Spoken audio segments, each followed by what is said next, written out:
Good morning students.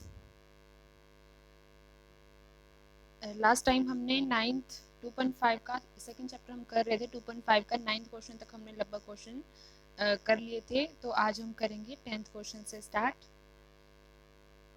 अब तक हमने जो स्क्वायर वाली आइडेंटिटीज थी मोस्टली उनका यूज़ किया था। अब हम क्यूब क्यूब का और एक जो लास्ट में आइडेंटिटी हमने की थी उसका यूज़ करके कुछ क्वेश्चंस को सोल्व करेंगे।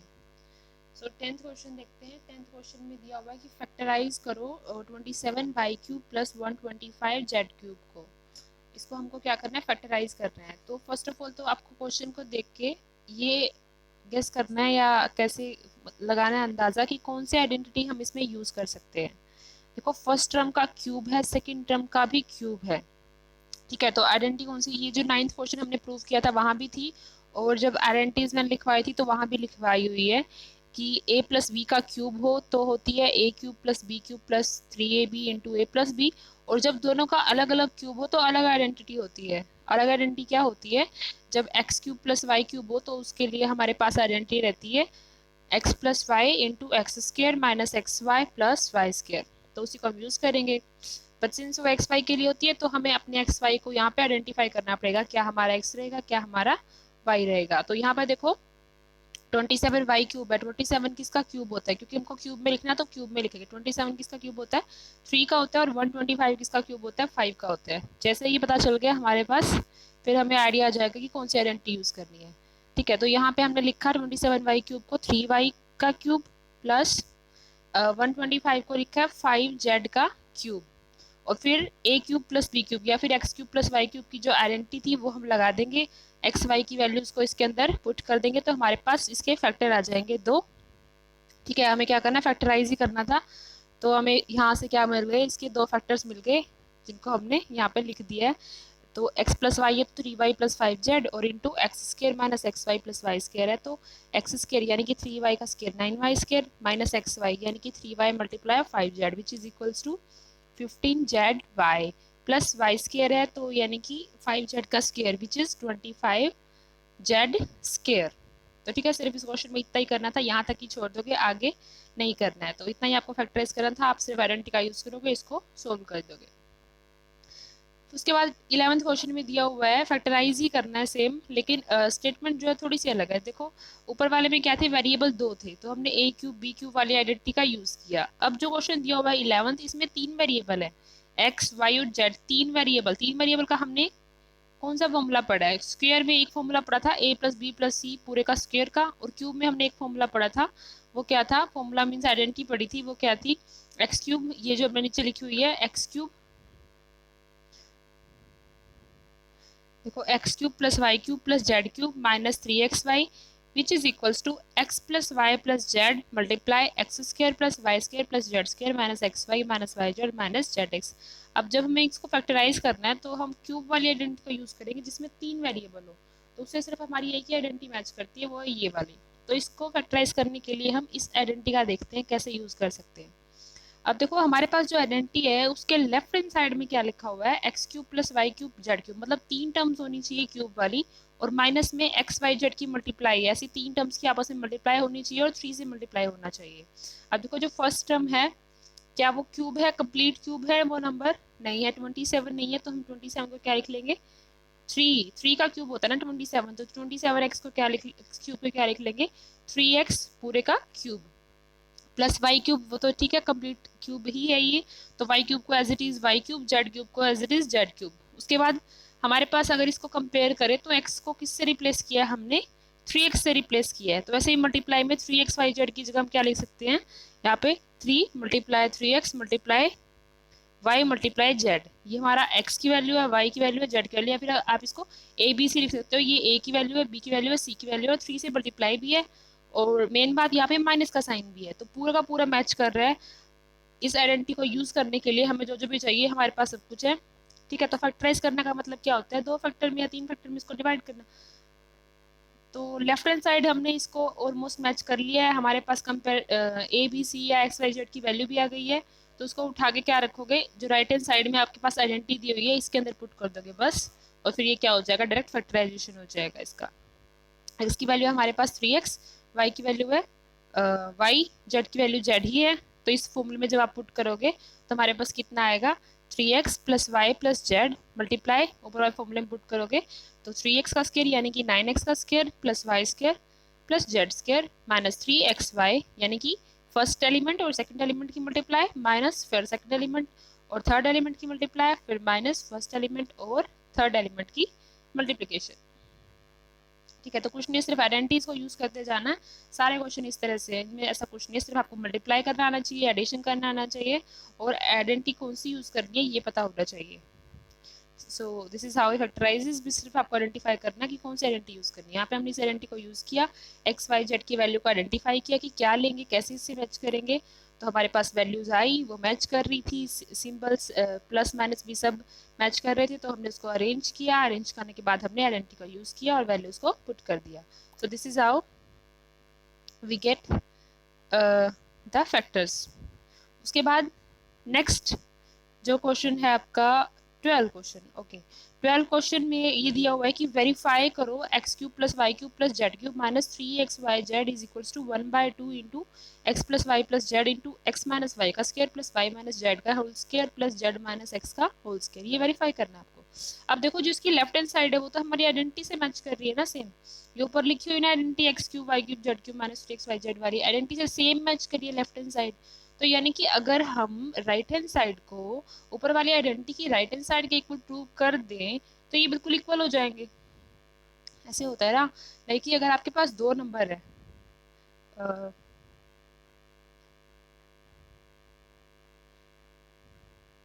आपके पास अगर दो नंबर है, मान लिया x जो है इक्वल है किसी z के और x इक्वल है किसी y+3 के या फिर कोई और नंबर जैसे भी, तो देखो x और x तो आपस में इक्वल है ना। अगर x और x आपस में इक्वल है तो जिन चीजों के वो इक्वल है तो वो भी तो आपस में इक्वल हो जाएंगी, यानी कि z और y+3 भी तो इक्वल हो जाएंगे। x is equal to z, x z के इक्वल है, और x is equal to y+3 तो x y+3 के भी इक्वल है। लेकिन दोनों में ही कॉमन क्या है, x है, x दोनों के इक्वल है, तो इन दोनों को भी तो आपस में क्या होना पड़ेगा, इक्वल होना पड़ेगा। ऐसे ही जैसे हमारी आइडेंटिटी में हमारे पास क्या है, आइडेंटिटी में हमारे पास क्या है 3x, ये जो लेफ्ट हैंड साइड है ये वाली और जो हमें प्रूव करनी है ये वाली, दोनों आपस में इक्वल है। तो अगर हमको इक्वल, अगर ये दोनों, ये जो राइट हैंड साइड है ये आपस में इक्वल हो जाए आपस में, तो हमारे पास क्या हो जाएगा, ये दोनों आपस में इक्वल होते हैं, ये वाली आइडेंटिटी प्रूव हो जाएगी, क्योंकि ये दोनों आपस में इक्वल है तो इनको इनको आपस में इक्वल हो गए, तो ये दोनों भी आपस में क्या हो जाएंगे, इक्वल हो जाएंगे। ठीक है, तो हमें बेसिकली क्या शो करना है कि ये वाली राइट हैंड साइड किसकी इक्वल है, इस राइट हैंड साइड की इक्वल है। अब देखो ये शो करने के लिए x plus y plus z तो हमारे पास पहले से है, ये तो सेम है, ये वाला फैक्टर क्या है, सेम है बिल्कुल, x plus y plus z एकदम सेम फैक्टर है। तो मीन्स हमें क्या प्रूव करना है बेसिकली कि x square plus y square plus z square minus x y minus y z x, ये वाला जो फैक्टर है ये किसके इक्वल है, इस वाले फैक्टर के इक्वल है। और साथ में 1/2 भी है, इसको मत भूल जाना, 1/2 की मल्टीप्लाई भी है। तो इस वाले फैक्टर को किसके इक्वल शो करना है, इस फैक्टर के इक्वल मल्टीप्लाई 1/2 के इक्वल शो करना है। आप इसको सिर्फ सोल्व करोगे, इसका स्क्वायर को ओपन करोगे, एक्स ए प्लस बी या ए माइनस बी का स्क्वायर क्या होता है, a square plus b square minus 2a भी होता है। वो फॉर्मूला अप्लाई करोगे, इन तीनों फैक्टर्स को खोलोगे, जो ऐड होता है उसको ऐड करो, जो सब्ट्रैक्ट होता है सब्ट्रैक्ट करो। उनको ऐड करने के बाद जो आपके पास निकल के आएगा, जो भी पोलिनोमियल आपके पास आएगा वो क्या आएगा, यही आएगा। ठीक है, तो यहाँ से क्या कर दोगे, प्रूव कर दोगे ऐसे इस तरीके से। सिर्फ आपको राइट हैंड साइड को सोल्व करना है और इसको इस आइडेंटिटी की राइट हैंड साइड के इक्वल प्रूव करना है, तो ये आपकी आइडेंटिटी क्या हो जाएगी, वेरीफाई हो जाएगी। ठीक है, I hope you got it well. तो इसको सोल्व करना, ट्राई करना, अगर कोई दिक्कत आती है तो please ask me. Now moving to our next question. क्या दिया हुआ है, if x plus y plus z is equals to 0 show that x cube y cube z cube is equals to 3xy z। Very easy question, आप सिर्फ इस identity को देखो, ऊपर वाली जो हमने यूज की थी ये रही। इसने दिया है कि x plus y plus z 0 है, x plus y plus z ये जो वैल्यू है क्या है, 0 है, यानी कि ये वाली जो वैल्यू है ये क्या हो गई, 0 हो गई। इसको हम 0 से रिप्लेस कर सकते हैं। जैसे ही हम इसको 0 से रिप्लेस करेंगे तो x cube plus y cube plus z cube minus 3xy z is equals to 0 multiply and this whole factor x square plus y square plus z square minus this, ये पूरा का पूरा फैक्टर किससे multiply हो गया है, 0 से multiply हो गया है। अब किसी भी नंबर को, फैक्टर को, वेरिएबल को, किसी को भी अगर आप 0 से मल्टीप्लाई करते हो तो कितना आता है रिजल्ट आपके पास? हमेशा 0 आता है। तो ये आपकी राइट हैंड साइड पूरी की पूरी क्या हो गई? 0 हो गई। इस आइडेंटिटी का अगर हम यूज करें, इस आइडेंटिटी को देखें तो आपकी राइट हैंड साइड क्या आ रही है? इक्वल टू 0 आ रही है। X cube y cube z cube minus 3xyz किसके इक्वल आ रहा है? 0 के इक्वल आ रहा है। और तो यहाँ से अगर आप इस 3xyz को राइट हैंड साइड में लेके जाओ तो माइनस का साइन किस में कन्वर्ट हो जाएगा? प्लस में हो जाएगा। तो हमारे पास क्या एक्सप्रेशन बनेगा? ये एक्सप्रेशन बन जाएगा ना, x cube plus y cube plus z cube is equals to 3xyz। ये आ जाएगा। माइनस में तो इस तरफ आके प्लस में हो जाएगा क्योंकि ये तो 0 है। ठीक है, 0 में ऐड करेंगे तो 3xyz ही आएगा। और ये जो एक्सप्रेशन हमारा आया है यही तो हमको प्रूव करना है। क्वेश्चन में यही तो दिया हुआ है कि अगर एक्स वाई जेड तीनों की एडिशन 0 है तो x cube y cube z cube को किसके इक्वल होना पड़ेगा? 3xyz के इक्वल होना पड़ेगा। वही हमने दिखाया है। सिर्फ आइडेंटिटी को यूज करना है, x plus y plus z की वैल्यू को 0 पुट करना है, then you got the result, the required result. अभी इसी आइडेंटिटी को यूज करके क्वेश्चन सोल्व करना है और 14 क्वेश्चन यही है। 14 क्वेश्चन में आपको दिया हुआ है कि इनकी क्यूब को निकालो without finding the actually cube. मतलब क्वेश्चन क्या है कि -12 cube plus 7 cube plus 5 cube दिया हुआ है। एक तरीका तो ये है कि आप 12 की क्यूब निकालो फिर प्लस करो, -12 है, -12 की क्यूब निकालो फिर उसमें ऐड करो 7 की क्यूब को प्लस उसमें ऐड करो 5 की क्यूब को। ठीक है, तो ऐसे ही निकालने का तरीका होता है। बट क्वेश्चन में दिया हुआ है कि आपको क्यूब फाइंड आउट नहीं करनी है, किसी और तरीके से निकालना है। तो हम क्या करेंगे, जो 13 क्वेश्चन में हमने रिजल्ट प्रूव किया है उसको यूज करेंगे। 13 क्वेश्चन में क्या है कि अगर 3 नंबर हैं आपके पास x, y और z, 3 नंबर है आपके पास x, y, z, अगर उन तीनों को अगर आप ऐड करते हो और उनका एडिशन 0 आता है तो वो इस प्रॉपर्टी को सेटिस्फाई करते हैं, x cube y cube z cube is equal to 3xyz। तो यहाँ पे हमारे पास 3 नंबर कौन कौन से हैं? -12, 7 और 5। तो हमने तीनों को ऐड करके देखा तो ऑब्वियसली कितना आया? 0 आया। मतलब आप ऊपर वाले रिजल्ट को अप्लाई कर सकते हो। तो हमारी x की वैल्यू है -12, y की वैल्यू है 7 और z की वैल्यू है 5। According to the above result हमारे पास क्या है कि तीनों की क्यूब किसके इक्वल आती है? 3xyz की इक्वल आती है। यानी कि 3 multiply first term multiply second term multiply third term. वही हमने किया, 3 की मल्टीप्लाई की फर्स्ट टर्म यानी कि -12 से मल्टीप्लाई 7 से मल्टीप्लाई 5 से, और ये मल्टीप्लाई करके हमारे पास आता है -1260।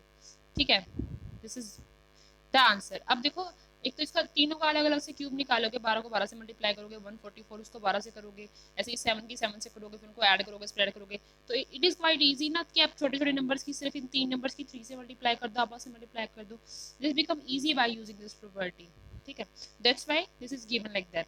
तो सिमिलर जो भी क्वेश्चन देंगे आप उसमें अगर आपको कभी वैसे भी निकालना हो क्वेश्चन सोल्व करते हो, ये वाला अप्लाई करके देख सकते हो डायरेक्टली। क्वेश्चन बहुत ईजी हो जाता है, आसान हो जाता है। This is the tricks you will use in future, maybe if you studying math more maybe। तो चलो, दिस वाज क्वाइट इजी। सिर्फ इसको यूज कर लिया हमने। उसके बाद 15 क्वेश्चन देखते हैं। 15 क्वेश्चन दिया हुआ है एरिया। एरिया वैसे ऐसे नहीं दिया होता, नंबर्स में दिया होता है, बट इन्होंने पोलोमियल की फॉर्म में एरिया दिया है, that is quite okay. So area is given as 25a square minus 35a plus 12, find the length and breadth. आपको एस्टिमेट करना है कि लेंथ और ब्रेथ की वैल्यू क्या रही होगी जब आपके पास क्या है, एरिया दिया हुआ है 25a स्क्वायर -35a प्लस 12। अब देखो एरिया क्या होता है, लेंथ एंड ब्रेथ बोला है। एरिया लेंथ ब्रेथ की जरूरत हमें कब कब पड़ती है एरिया निकालते हुए? बेसिकली जब आपके पास रेक्टेंगल का एरिया होता है इसमें लेंथ और ब्रेथ होती है ना, दो चीजें, लेंथ और ब्रेथ। क्योंकि स्क्वायर में तो सिर्फ एक ही साइड होती है और बाकी में क्यूबॉइड में लेंथ ब्रेथ हाइट 3 चीज होती है।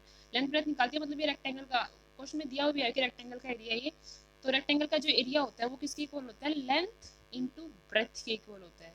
अब इस एरिया को हमको ऐसे दो फैक्टर में ब्रेक करना है ताकि जो एक फैक्टर हो वो हमारी लेंथ बन जाए और एक फैक्टर दूसरा फैक्टर वो हमारी क्या बन जाए?